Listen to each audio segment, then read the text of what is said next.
Hey, it's Dan Morales. This is Homebuyer Radio, and I'm here again this week with my good friend Heather Clontmaker. And Heather is with eXp Realty. All right, so we were just talking about kind of just market conditions and stuff like that, and you had started to talk about something that a lot of times people don't talk about or didn't talk about for the last couple of years, and that's seller concessions. Mm-hmm. So for how do seller concessions impact, let's say, somebody who is going to buy, and then we'll talk about how it maybe impacts somebody who's going to sell. Mm-hmm. But for a buyer, what is the seller's concession? I guess let's start with that. Let's talk about what that is and maybe how it would benefit them. Yeah, so most buyers realize that they need to have some amount of down payment, typically, unless they're using something like a USDA loan or something like that.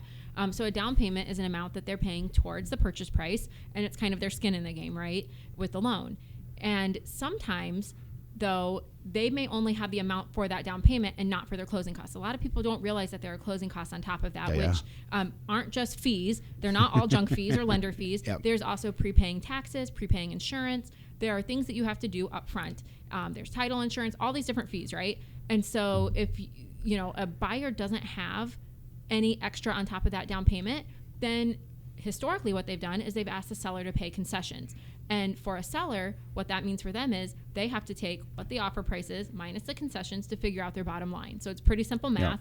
Yeah. And so for a buyer, what they have to do is just write an offer that is high enough that will get them accepted to get that seller to that net.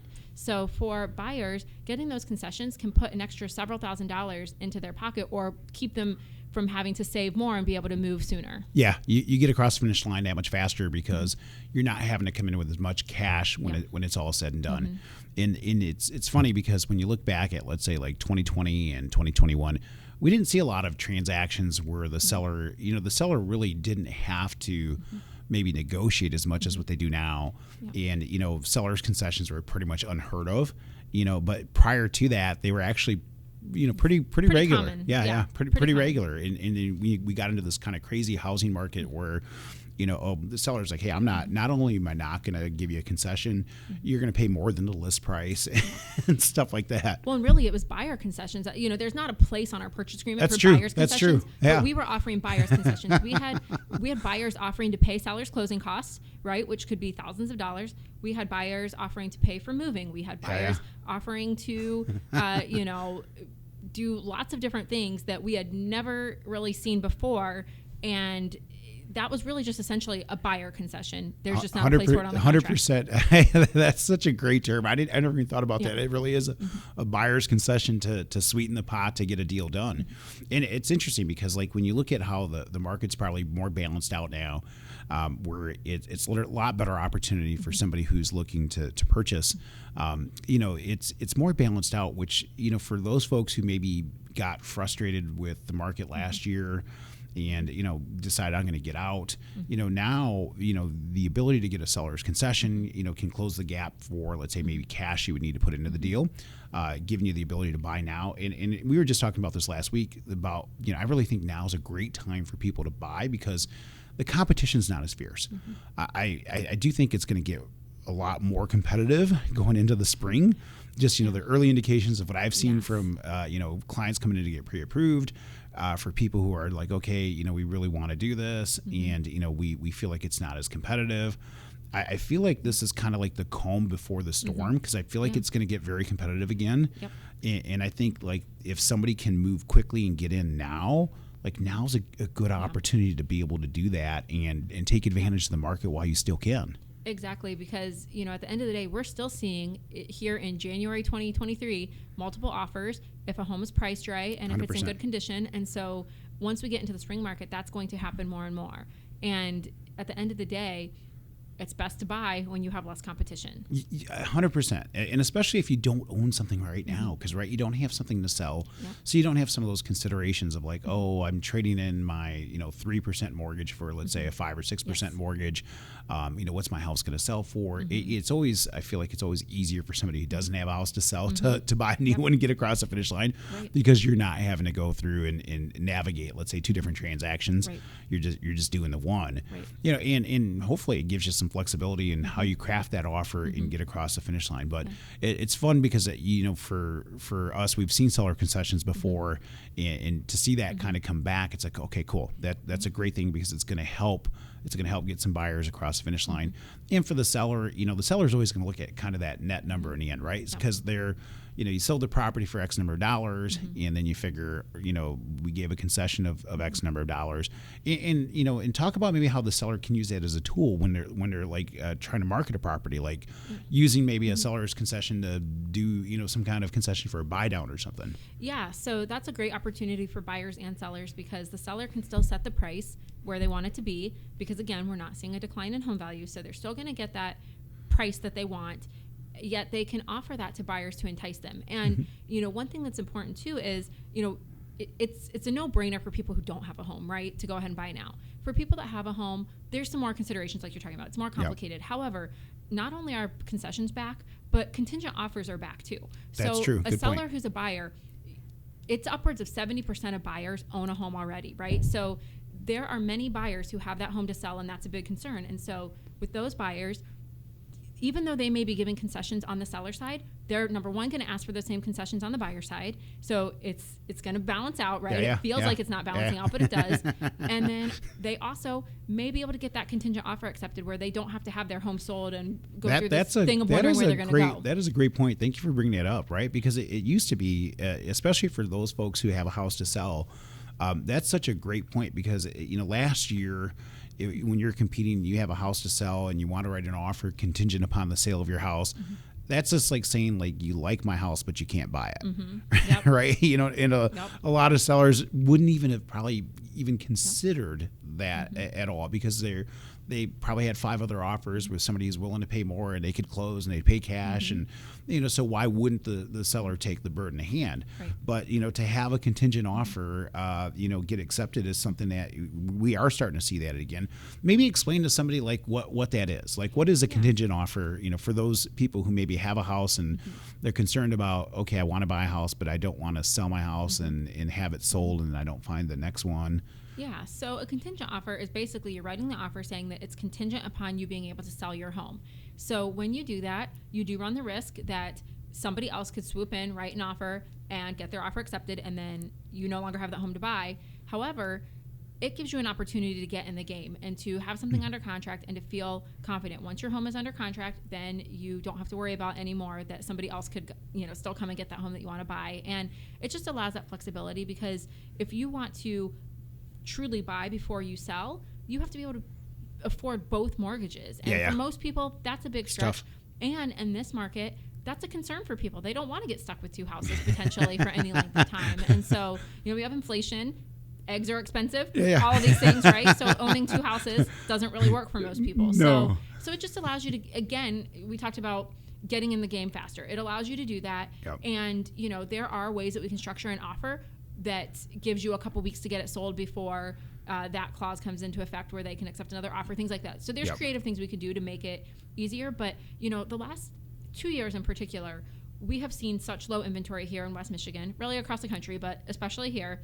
And a lot of that had to do with fear because most sellers would be buying something unless they were relocating or whatever. And so they were afraid to make that move, even though they had already thought their home didn't work and that kind of thing, because the concern was, where am I going to go? I'm not going to be able to get an offer accepted, contingent, and all of 100%. that. And now people are kind of holding back because of the interest rate thing. But I think overall what people needed to know then and what they need to know now if they have a home to sell is there are many creative ways that we can make things work. So don't just assume that it's not going to work without talking to a good lender, without talking to a good agent who can show you how you can structure those things and make that move. Because I know several people who have essentially been stuck because they were afraid to move one way or another, and it's simply just that they didn't know what the options are. Yeah, I agree, because I think a lot of times what happens is people, that whole element of fear of where am I going to go? What do I do?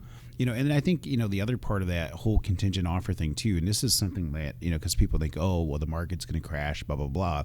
And it's like, I always go back to like, it really comes down to if you've got a property to sell, it comes down to working with a good agent that will be honest with you, right? That will give you a legitimate good price that you can truly sell that property for. Because when we do see like these price reductions and stuff like that, that's really just admitting you started too high to begin with, right? And because I think like if a house is priced right, it's gonna sell, and so there's maybe speak to the importance of like, hey, if maybe you write an offer, you get it accepted contingent, and then you're gonna sell your current house. Just the importance of like pricing and that. Yeah. So pricing is so important. You have three things that really affect the price: location, condition, price. That's going to affect how quickly you sell.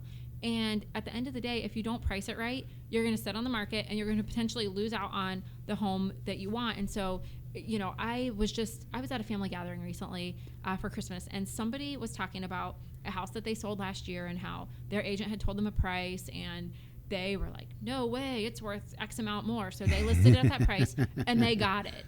Right? Oh, geez. And that's a 2021 thing, right? Yeah. 2022. That's not a 2023 thing. Yeah. Right? You need to price it according to the comps. Yep. And you need to really know what that data is meaning. And so that comes down to having a good agent who's going to pull those comps and really go through them for you. So what I always do is I always bring the comps, and I always say, okay, so, this house sold for this price. It has one more bedroom than you. It has one less. It's more updated. Yep. Because you have to make these allowances, right? Yes. And so there's the data and the scientific part of the pricing, but there's also just the finessing of it through really 100% knowing how to evaluate them. And so you have a lot of agents too that will say a higher price just to win the listing, and then they beat you down with price reductions. And I don't play that game. I have told people, we were talking about this before, I have told clients before, you shouldn't sell your home if you can stay in it right now. You should wait a year. You should wait 6 months. And some people would say, that's crazy. Why would you do that? You're in the business of selling houses. That's what you do.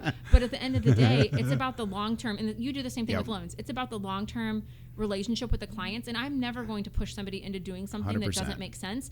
And so along with that, I won't list a house too high. If you want to list your house, X amount higher that's unrealistic, I can't help you because it's not realistic. You're going to be frustrated. I'm going to be frustrated. Buyers aren't going to look at your house, right? And so I think it's important to always be honest and to just do things according to where it should be instead of trying to, pull things out of the sky, right? Yeah. You're a big data nerd, right? So you're big on using factual data to come up with a number in logic, like going through and saying like this property is newer or nicer, it had more of this, that, and the other thing, and doing those kinds of adjustments that really are what a buyer would do. A buyer would be like, well, this house, I would pay more for this house because it's nicer, it's newer, I don't have to upgrade as much, and that's where you get into that really, the expertise of your agent matters.